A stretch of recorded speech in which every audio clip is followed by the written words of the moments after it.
तो चलिए शुरुआत करते हैं। देखिए, इजिप्ट के मेडिटेरियन पोर्ट में एक अमेरिका का गैस इंस्टॉलेशन है जो कल दो ड्रोनों से हिट हुआ। आग बुझाने की कोशिश की गई, काफी नुकसान हुआ। आग तो बुझ गई है, अभी जो समाचार आ रहा आग बुझ गई है, पर नुकसान काफी हुआ। इस इंस्टॉलेशन के हिट होने के बाद कुछ सवाल भाई जरूर मार्केट में आए। वो ये है कि हिट किसने किया। अब यूजुअल सस्पेक्ट आईआरजीसी, हुतीस। मैं आपको कल भी कह रहा था, मुझे लगता नहीं कि आईआरजीसी के ड्रोन्स की इतनी रेंज है, क्योंकि जगह थोड़ी दूर है। कैन ड्रोन्स रीच सो फार?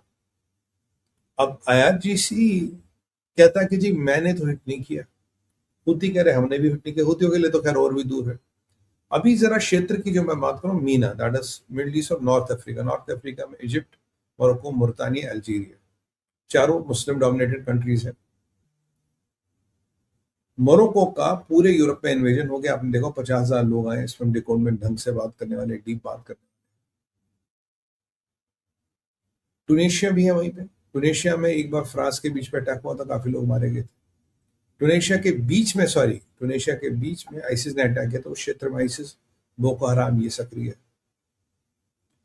और मोरक्को मैंने बात की। मुर्तानिया और अल्जीरिया, यहाँ भी बहुत दिक्कतें हैं, बहुत आतंकवाद है, बहुत परेशानी है। अब अगर इजिप्ट पोर्ट में अमेरिकन गैस टर्मिनल पे हुतियों ने अटैक नहीं किया, आपके हिजबुल्लाह ने अटैक नहीं किया, आपके आईआरजीसी ने अटैक नहीं, तो भैया किसने किया? नया खिलाड़ी कौन आया है? अब मुझे लगा कि ईरान ने अटैक किया और बात को गोल करा, जी हमने नहीं किया, हमें नहीं पता कौन है क्या, यूजुअल टाइम। जैसे ईरान ने बोला कि भाई हमने F-35 डुबा दिए, हमने ड्रोनों के स्टेशन उड़ा दिए, हमने फ्यूल टैंक्स उड़ा दिए।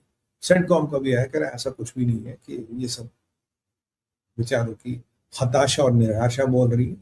पर चलिए वो अब बात अलग है। अब यहाँ का जो व्यक्ति, जो विशेष हम फोकस रहेगा, वो ये है कि अटैक किसने किया। अटैक के पीछे कारण तो खैर अमेरिकन इंस्टॉलेशन को ध्वस्त करने की, पर अटैक के पीछे है कौन? देखिए, आईसिस भी हो सकता है, बोको हराम हो सकता है, आईएचएच हो सकता है। आईएचएच काफी आपका गाजा में सक्रिय है।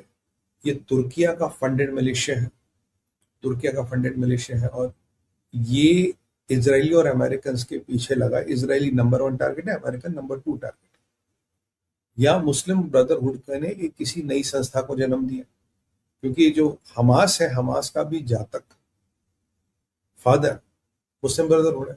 हमास ने मुस्लिम ब्रदरहुड को जन्म दिया, और मुस्लिम ब्रदरहुड क्या करता आप जानती हैं। तो क्या यहाँ कुछ ऐसा प्रकरण हमें देखने को मिल रहा है? भी सकता है। क्योंकि प्रॉब्लम ये है, मैं कहता चलो यार कोई छोटा मोटा संगठन है जिसने अटैक अटैक किया। प्रॉब्लम तब होती है जब फतेह अल सीसी साहब का जवाब इस पे बयान आता। फतेह अल सीसी कह रहे हैं ये बहुत बड़ा एस्केलेशन है, ये युद्ध हमें फैलता नजर आ रहा है।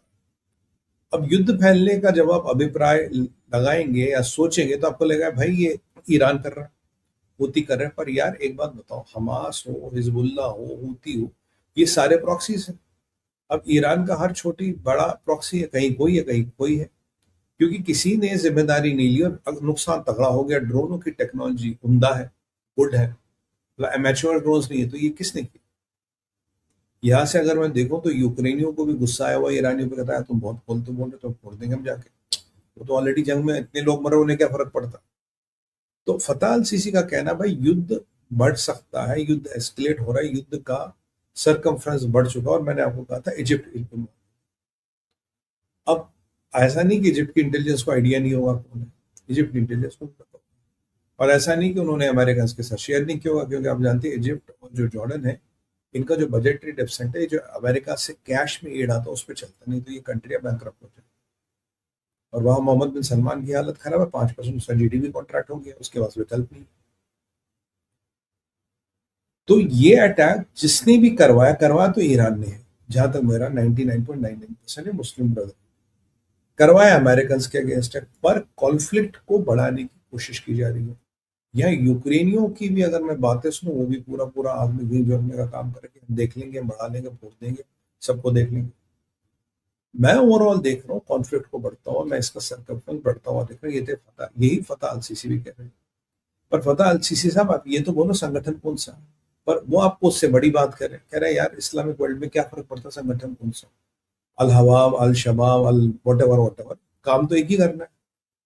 तो आपके युद्ध का क्षेत्र बढ़ गया है, युद्ध से होने वाला नाश और विनाश बढ़ गया है।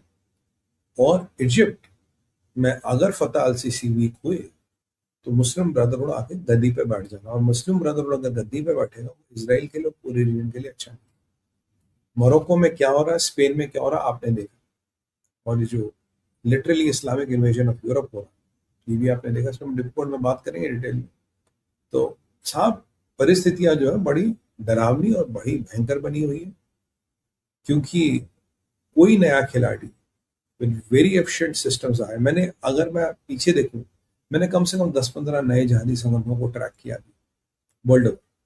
10 लोग, 100 लोग, 500 लोग, छोटे छोटे संगठन है, गुड वेपन्स, गुड फंडिंग, और with a very targeted objective ये करना।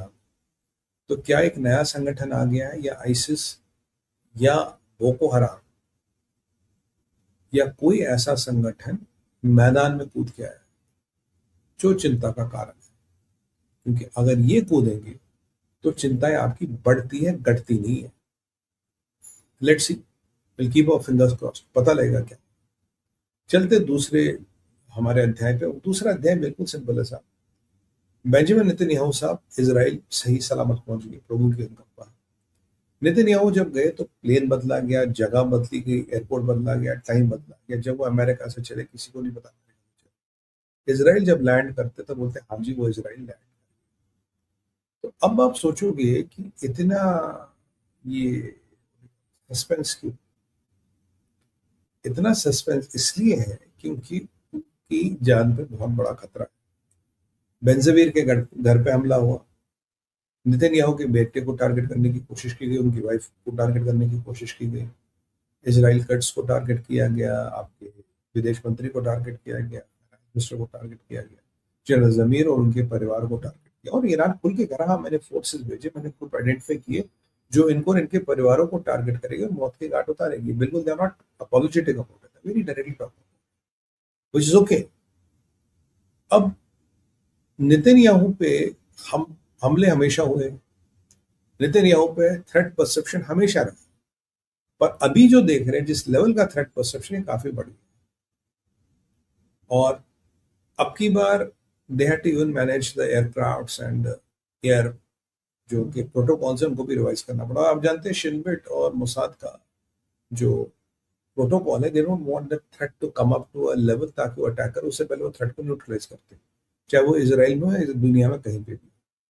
नेतन्याहू से पूछा गया था ना कि भाई अगर तू कहीं वहां फंस गया, तेरा लैंड जहाज करा जहां आईसीजी का वारंट है, और how do you manage that situation. बोला Israel special forces are always ready. तो यानी कि इसराइल को एक ही भाषा समझ आती, नेतन्याहू को एक ही भाषा समझ आती, वो कमांडो कमांडो वाली बात करते। तो यहाँ पे अब इसराइल ने एक चीज तो घोषित कर दी, इसराइल ने घोषित किया है कि अब हम रिजीम की ईंट से ईंट बजाने वाले हैं। वो कैसे, जो रिजीम ने हमें और हमारे नेताओं को थ्रेट दिया, उनके परिवारों को थ्रेट दिया, अब हम उनके और उनके परिवारों को थ्रेट देंगे। उनका परिवार तो नहीं, उनको हम थ्रेट देंगे। और आप मान के चलिए आने वाले 20 दिन 25 दिन में मिडल ईस्ट में विकटें गिरने वाली। पानी भी हो सकता, मुस्तफा हो सकता, वाहिदी हो सकता, कोई भी हो सकता। तो ये विकटें गिरने वाली है। इसराइल कंटेम्पलेट करा इसका जवाब कैसे दिया जाए। जवाब तो उनका लॉजिक है ना, वो तो कहते हैं भाई we don't want the threat to come and hit us, we have to go and hit the threat before. अगर वो अपनी डॉक्ट्रिन या अपनी पॉलिसी बजाय उन्हें जाके थ्रेट को न्यूट्रलाइज करना, वो न्यूट्रलाइज कैसे किया जाए, न्यूट्रलाइज करने का एक ही तरीका है जो वो जानते हैं। तो अभी आप देखेंगे इस क्षेत्र में और खून खराबा होगा और लाशें गिरेंगी और रिजीम की काफी वाट लगने वाली। पर रिजीम है मानेगी नहीं, क्योंकि रिजीम ऐसी चलती है। जबकि रिजीम की हालत खराब है, रिजीम पे और इकोनॉमिक हथौड़े मारे जा रहे हैं। और रिजीम अगर ऐसे चलती रही तो बहुत ज्यादा दिन तक नहीं चलेगी मुल्ला रिजीम। और अब जो इसराइलियों ने कह ही दिया कि भाई अब हम जवाब देंगे, तो मान के चलिए कुछ ना कुछ विकटें इस क्षेत्र में गिरने वाली है, कुछ ना कुछ कांड होने वाला है।